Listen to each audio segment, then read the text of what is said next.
Hello সবাইকে, কেমন আছো সবাই? ইতি তোমার ইন্দিরা পুরনো একটি নতুন ব্লগে সবাইকে অনেক অনেক শুভেচ্ছা জানাই। আশা করি সবাই খুব ভালো আছো, আমিও ভালোই আছি। আজকে এই ভোর 4:10 আমার এখন খুব খিদে পেয়ে গেছে। বাইরে ঘুটঘুটে অন্ধকার, আর আমি বসে পড়েছি এখন মাঞ্চ নিয়ে। সায়ন্তও নিয়েছে। যাই হোক, সায়ন্তই এনে দিয়েছিল। আসলে কালকে তো ছিল শ্রাবণ মাসের প্রথম সোমবার, আর সেরকম কিছু খাওয়া দাওয়া ছিল না। ভোরবেলায় খুব খিদে পেয়ে গেছিলো, ঘুমও আসছিল না কিছুতেই। যাই হোক, চলো এখন সকালবেলায় উঠে পড়েছি, আর উঠেই সমস্ত ঘরের কাজকর্ম সেরে রোজকারের মতো এখন চলে এসেছি টিফিন বানাতে। আজকে একটু অন্যরকম টিফিন বানাবো, এই ম্যাগি অমলেট। তোমরা হয়তো কম বেশি সবাই জেনে থাকবে। সমস্ত ইনগ্রিডিয়েন্টস যা যা দিলাম সমস্ত কিছু দিয়ে, মানে ওই কিছু ভেজিটেবলস দিয়ে যে যার পছন্দ মতো দিতে পারো। তারপরে একটু ডিম ফাটিয়ে ম্যাগি সেদ্ধ করে নিয়ে ম্যাগি মশলা দিয়ে একটু অরিগ্যানো চিলি ফ্লেক্সও থাকলে দিয়ে দিতে পারো। দিয়ে তারপরে এমনি করে ঢাকা দিয়ে বসিয়ে তাওয়ার মধ্যে খুব সুন্দর করে একটা অমলেট বানানো হয়ে যায়। ওপর দিয়ে চিজ থাকলে চিজ দিয়ে দিতে পারো। সায়ন্ত একদিন চিজ নিয়ে এসেছিলো ডিমার্ট থেকে, তো সেটাই দিয়ে দিয়েছিলাম, বেশ ভালো লাগেছিলো খেতে, জানো তো। তো আজকে তারপর তো রান্নাবান্না রয়েছে, আজকে সমস্ত রকম রান্না করব। এই সর্ষে পটল করব একটু, মানে পটলের ঝাল আর কি যেটা বলে।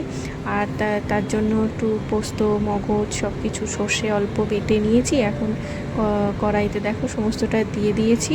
তার আগে আমি পটল ভেজে নিয়েছি, ডিম সেদ্ধ করে নিয়েছি। ডিমটা করব রাতের জন্য, আর এই বেলার জন্য, দুবেলার জন্যই করে রাখবো একবারে।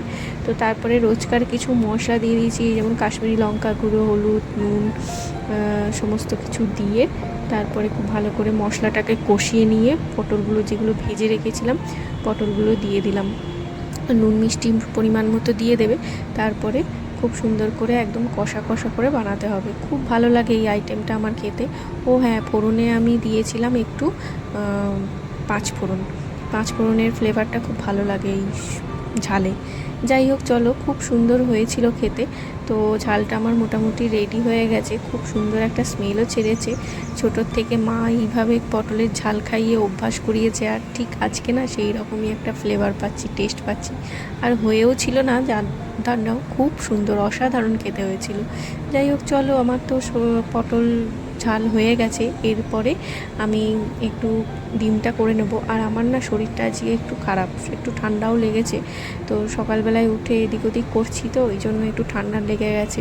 তো ওই জন্য আজকে রান্নাবান্নার তো তোড়জোড়ে মনও নেই, কোনো রকম আর কি করে নিয়েছি। এই আলুটা কেটেছিলাম, আলুটা একটু ওই পোস্তর মতো করে কেটে নিয়েছি, দিয়ে একটু ভেজে পেঁয়াজ দিয়ে ভেজে নিয়েছি। ভেজে নেওয়ার পর তারপরে একটু রোজকার কিছু মশলা দিয়েছিলাম, ওই যেমন কাশ্মীরি লঙ্কা গুঁড়ো, হলুদ, নুন, জিরে গুঁড়ো, ধনে গুঁড়ো, আর একটু লঙ্কা কুচিয়ে দিয়ে দিয়েছিলাম। মানে ওই যে বললাম, রান্নার সেরকম তোড়জোড় নেই আজকে, মন নেই রান্না করার, তবুও করছি আর কি কোনো রকম। তো পেঁয়াজগুলোকে খুব ভালো মতো করে ভেবেছিলাম নুন দিয়ে ভাজলে সেদ্ধ হয়ে যাবে। সায়ন্ত আবার তরকারি পাতিতে এরকম মানে পেঁয়াজ গোটা গোটা থাকলে খেতে চায় না, কিন্তু কোনো রকম করাতে এরকম গন্ডগোল হয়ে গেল, আর কি করব। তো ডিমটাও দেখেছো ভাজতে ভুলে গেছি। যাই হোক, খুব সুন্দর করে কষিয়ে নিয়েছিলাম, ডাল ছিল আগের দিনের। তারপরে ডিমটা রান্না হয়ে গেছে, এখন একটু উচ্ছে ভাজাও করেছিলাম গরম গরম। যাই হোক, তারপরে এই সন্ধ্যেবেলায় একটু বেরিয়েছিলাম, এই দেখো এসেছি একটু মাছের বাজারে আর কি। বিড়ালের ছবিটা মানে ভিডিওটা করতে গিয়ে আর মাছের যে মাছ কিনতে গেছি সেটার ভিডিও নেওয়া হয়নি। বিড়ালটা আর কি পাহারা দিচ্ছে মাছ, আর কি কীরকম অদ্ভুত একটা ব্যাপার না, বিড়াল পাহারা দিচ্ছে মাছ। যাই হোক, চলো, তারপর ঘরে এসে রাতে তো ডিম করেই রেখেছিলাম, একটু রুটি করে নিচ্ছি এখন। আজকে রুটিগুলো মোটামুটি একটু করে ফুলছে তবুও।